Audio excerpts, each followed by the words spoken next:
thank you again. Thank you, media, for your patience since this morning when my colleague, the Honourable Anthony Albanese, arrived from Australia. He went straight into Parliament, actually to the Government House, paid respect to the Governor General, went to Parliament. We just conclude a very fruitful leaders' dialogue. In fact, this is the fourth PNG Australia leadership dialogue, and it was fruitful. It was very meaningful, especially sitting in a room talking to a leader of a nation that shares very, very close affinity with Papua New Guinea. It was warm, it was mutual, and a meeting that you could expect from a brother or a sister nation. Following our two nations' elections, of course, in Papua New Guinea, we watched very closely what happened on the other side of Torres Strait. It was Labour and the Honourable Albanese as Prime Minister and in government. On our side, Pangu returned to office, and in government, as I did make mention in Parliament today, this time 50 years ago, it was a Labour Pangu combination that set and paved the way for Papua New Guinea to march towards political independence in 1975. And so today was warm, was cordial, especially as we come to the juncture of PNG-Australia relationship in the time we've been independent, going 48 years now, and to soon reach 58 years of us being politically independent. There were issues that we have to address. More importantly, as I did make mention in my speech, for the younger generations of Australians and Papua New Guineans, lest you forget our shared history. As we march forward into the future, the more we move into the future, the distant 1975 and the 70s will be, the distant 1940s and the events of Kokoda and the World War would be. So it is important at the national leadership level, at the highest, we meet not just Prime Minister to Prime Minister, but more importantly, leaders to leaders, including ministers on both sides and our public service officials on both sides. This meeting was the highest you could possibly have between PNG and Australia as far as my memory could recollect. And for today, we came out of a very, very fruitful discussions. In those discussions, our focus remained in how we could entrench our two nations and expand going forward. Key of the issues, we try to look at what our comprehensive strategic and economic partnership means for us to look deeper, look closer and expand. And for Papua New Guineans, you would have heard Prime Minister Albanese spoke in Parliament today that he'd like to expand. And from where I sit as Prime Minister of your country, I'm satisfied that we are elevating to higher heights in how we relate, especially those areas that concern people to people and business to business, because from government to government there's always been good rapport, good exchanges, good understandings. And if there was any time in which there needs to be a moment where you entrench, well, this is the time we've now set in motion a series of activities that will take place between our officials and Australian officials, between our ministers and Australian ministers, and hopefully in April we will again meet to sign security arrangements and to sign other arrangements that we feel must entrench our PNG Australia relationships going forward. Today I was pleased to have had Prime Minister Albanese's address to our Parliament. He spoke on issues about continued support in where they have been supporting us, as well as elevating support. Areas like more Papua New Guineans finding educational opportunities in Australia, more Papua New Guineans finding employment opportunities in Australia, whether you just a seasonal worker to go down to Australia and work and come back, or qualified trade or qualified professionals going to find employment also in Australia without compromising our own employment requirements, and upskilling yourself to bring back your skill as well as the dollar back into a country. Those conversations are contemporary, those conversations are timely. He has raised those issues on his own accord, quite complementary to the way I've been focused on PNG-Australia relationship. Most of you would have known when I became Prime Minister in 2019, I could have picked other destinations apart from Australia to make my first visit, but I choose Australia as the first port of call in as far as PNG Prime Minister's bilateral visit is concerned. My visit to Australia signals that Australia is the #1 foreign relationship we have with us, without compromising our other relationships. And today the gesture of asking Prime Minister Albanese to speak in Parliament also signals in that context. And so we had good meetings, people-to-people relationships, business-to-business relationships, and of course our government-to-government relationships have been anchored. We look forward to our officials working together side by side and to come up with what would be the better version of Albanese, Marape, Pangu, Labour, Australia, PNG for today and going forward as we try to fix this, tidy this relationship for modern PNG Australia going forward into the future. It will be unfair of me not to make mention some words of appreciation to the media today. You've had me in Parliament. I also want to appreciate Australia's help to us since we've been independent the last 47 years, even before that for the missionaries and the Kiaps. Something my brother, I failed to mention, but I'd like to take this time to acknowledge the Kiaps, many young Australians. We talk about the soldiers, but the Kiaps are the forgotten generation. They came and they walked the hinterlands of this country, the islands. We just want to appreciate them before 1975, the imprint of Australians in our country to get us out to the modern world as it was back then. And up to today, the Australian personnel that have come here, the Australian aid and grant that has come here, and lately the direct budget support, as well as interventions in our infrastructure, interventions in many of the programs we're going through, including our budget restoration and budget support. I just want to sincerely appreciate Australia, government, people, and country for forever being a friend of PNG as it was before, now, and hopefully in our joint understandings, forever friends going and relatives going forward into the future. Mr. Prime Minister, I'd like you to take the media and please fill in on areas where they have fallen short. Thank you so much, Prime Minister, and can I thank you for the very warm welcome here in Papua New Guinea, and in particular, I thank you for the extraordinary honour of being the first foreign leader to address the PNG Parliament today. I regard that as one of the great honours of my life, and it is a great honour that you've given Australia, and it says something about the friendship between our two nations. As your close neighbour, it is appropriate that we've been in considerable contact with each other since my election as Prime Minister. We of course met in Suva at the Pacific Island Forum. We sat next to each other at the Prime Minister's 13 men and women's games in Brisbane. We travelled together to Tokyo, and then we had a bilateral meeting and engagement again in Bangkok at the APEC meeting. Today though is a particularly important one, our fourth bilateral leaders meeting, and which was supplemented by a meeting with so many of your senior ministers that certainly we appreciate the respect that the government has given to the Australian delegation that I've brought here today. Today's annual Leaders Dialogue has strengthened the incredible partnership which our two countries has. A comprehensive partnership of equals, as I spoke about at the Parliament. It's based upon the fact that our economic cooperation and our security cooperation is in both of our interests. Our interests are indivisible. You can't have a more secure Papua New Guinea without a more secure Australia, and vice versa.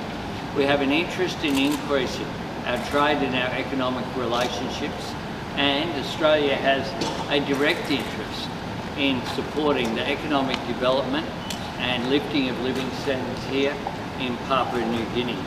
I'm very pleased that Prime Minister Marape and I have agreed a joint statement of commitment to enter a bilateral security treaty. We've agreed on a concrete timetable going forward that negotiations will be concluded by the end of April, and we hope to have a signing in June, a key outcome of the meeting today. As part of those discussions, we also directly discussed the way that we can provide more cooperation on law and order and policing issues.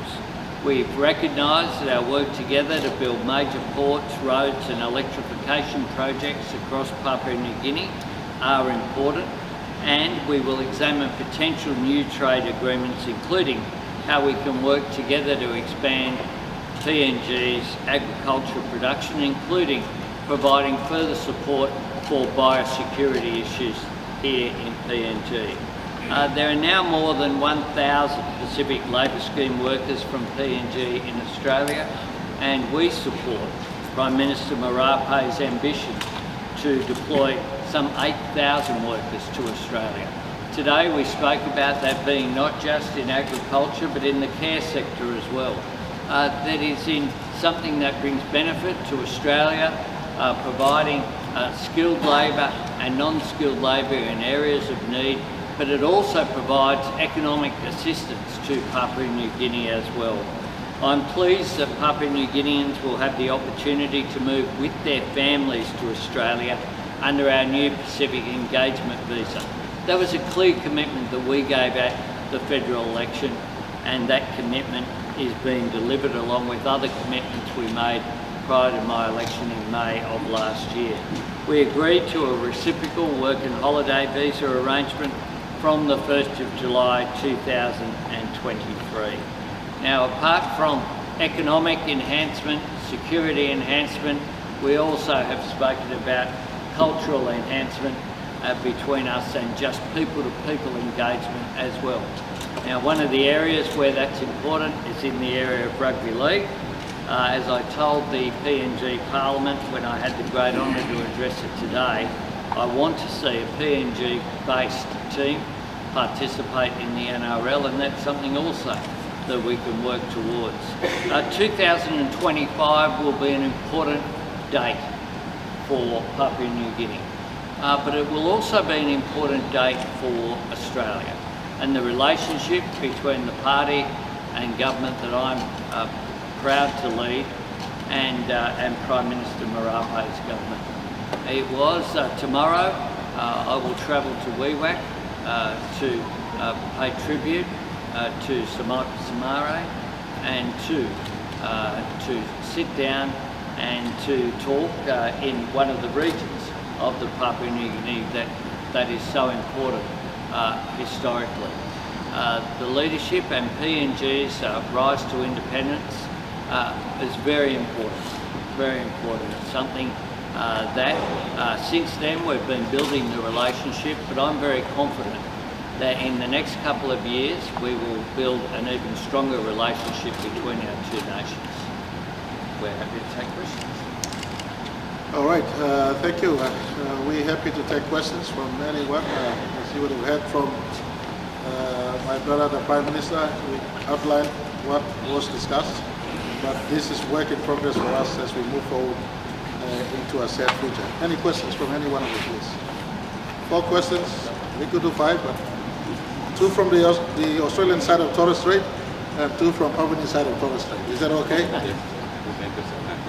Prime Minister Albanese, though we appreciate Australia's laws of women's rights and protection for children and women, when it's come to the media's attention, in this country, through the Office of Child Protection and Welfare, that many married PNG women are seeking protection visas on the pretext of domestic abuse, and in the process in which the children are made to suffer apart from their husbands and fathers. Are you aware of this issue? And if so, how is your government addressing it? Well, I will say on the issue of women's participation and leadership, but also equality, I was pleased today that when I addressed the Parliament, the 2 newly elected, relatively newly elected women members of the PNG Parliament were both present. And today as well, we've confirmed a new 5-year program, PNG Women Lead. What that's about is helping Papua New Guinea expand women's leadership and equality That will be particularly important going forward, and I think that we can work through those issues in which Australia can provide further support. Prime Minister Marape, will the security agreement with Australia to be signed next year necessarily prevent a similar deal between Papua New Guinea and China? Did you give any assurances to Prime Minister Albanese about China developing or having other projects here in PNG? Those were not issues before us in as far as our discussions were concerned. PNG-China relationship remains PNG-China relationships. Our relationship to Australia remains our PNG-Australia relationship. Our discussions were more centered around PNG-Australia relationships, and at no instance was China or any other nations brought into the picture. Our relationship with Australia is peculiar, unique. Every other nation understands this. We discuss from the context of PNG-Australia purely on that basis. Prime Minister Albanese, in light of the security treaty that's been worked on between Papua New Guinea and Australia, obviously voting is a security issue. What is Australia's long-term policy strategy for volunteers, political futures through Papua New Guinea? Any certification choose to make a decision on volunteers' political future? Well, our position hasn't changed on those issues. We say that's a matter for the two parties, and if the two parties come to an agreement, then that is something that we support. All right, last question. Natalie. Mr. Albert and Mr. Albanese. Are you asking Australian Prime Minister or your Prime Minister? A question to you both, and someone considers themselves to be the dual. That's cheeky, that's extending it to 5 questions. Gentlemen, in terms of the defence treaty, obviously there are regional implications of that. However, PNG does also have a lot of internal security issues and law and order problems. What would this mean in terms of Australia's defence and police roles within PNG? Well, if I can say that when we speak about our security arrangement, one of the things we've spoken about is increased defence cooperation, including training of personnel. We've spoken about increased in terms of potential for joint operations as well.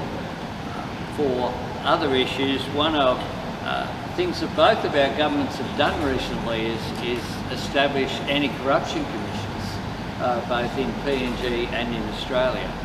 And I know that people of background in Australia are playing a role there. One of the things that we're talking about with the security arrangement is very much a comprehensive arrangement rather than a narrow one. So that includes a whole range of issues which are security issues, cyber security, domestic security and policing arrangements. The issue of climate change is also a security issue. So this is a very broad agreement recognising that our security interests are intertwined, and including by virtue of our geography, decisions taken in one country have an impact in the other. And that's why our security interests, in my view, I said I think in the meeting today, are indivisible. And that's why it makes sense for us to have that breadth of security cooperation across the board.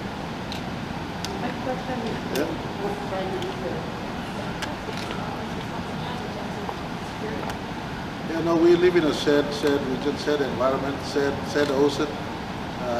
Challenges are quite common, so without compromising the peculiarity of our own bilateral relationship with others, our shared interests will be encapsulated in these security arrangements. But as my brother Prime Minister did indicate, it's not just one narrow focus. It embraces all aspects, the entire gamut of the security matter, including climate change and others that he was indicating. For Papua New Guineans, for instance, we pitched the conversation on visa easy access to visa for Papuans who want to access Australia, but it depends on some of the security arrangements. You have to be a real person to travel into Australia. You must be known by the system here and system in Australia. So there are immense economic value in the shared security apparatus for us and Australia. That is why this conversation is brought without compromising our own peculiar relationship with other nations. Last question, please. Thank you.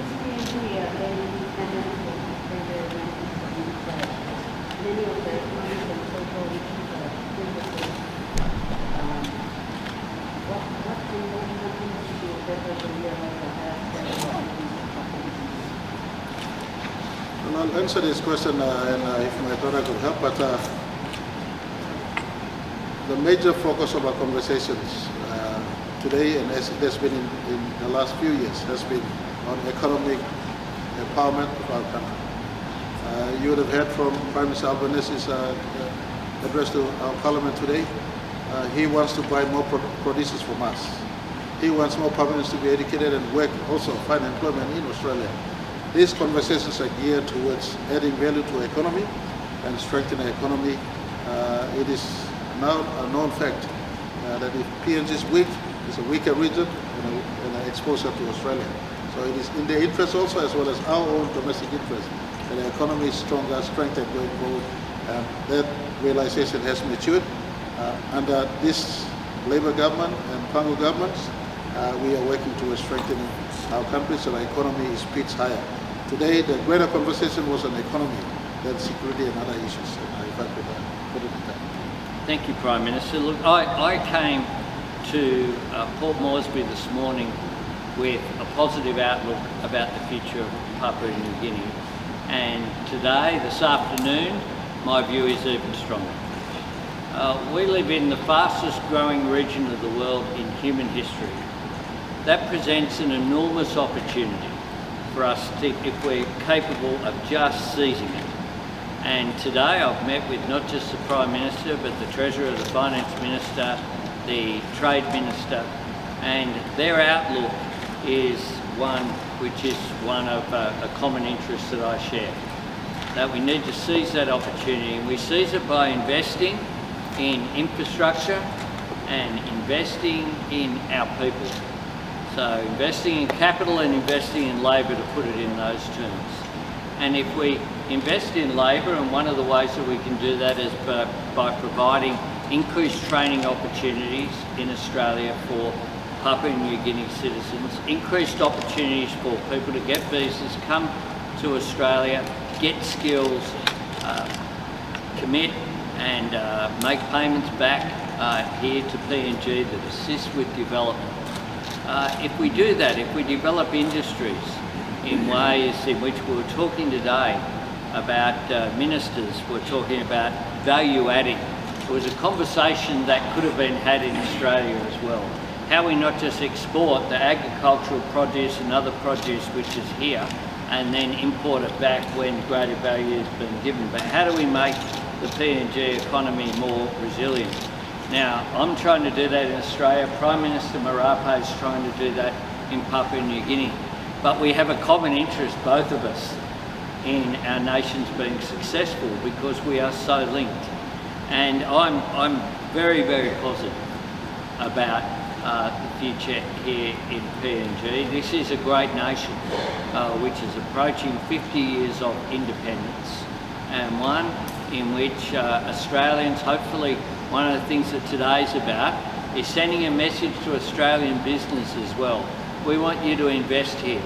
We want you to invest here in your interests, but also in the interests of lifting the living standards of people in PNG. I'm confident that we can do that. I'm more confident than I was even this morning that we can do that together. And we are good friends. We've developed a very positive and open and constructive and trusting relationship. And that is really important as well. And we want that relationship to go beyond just Prime Ministers, to go down to our populations respectively as well. If we do that, I think Australia and Papua New Guinea can be one of the great beneficiaries of the growth that we will see in our region in coming decades. Thanks very much. All right, very good, very good. We call for a photo opportunity between us and our ministers and our delegations on both sides. Just last one from me to the Australian media, in case you think the Honourable Albanese is wasting time. There are more Australian investors here in this country than anywhere else on the face of the planet. So he's not wasting time. He's also consolidating on all of you Australian investors who are operating in Papua New Guinea. Here, here. Thank you.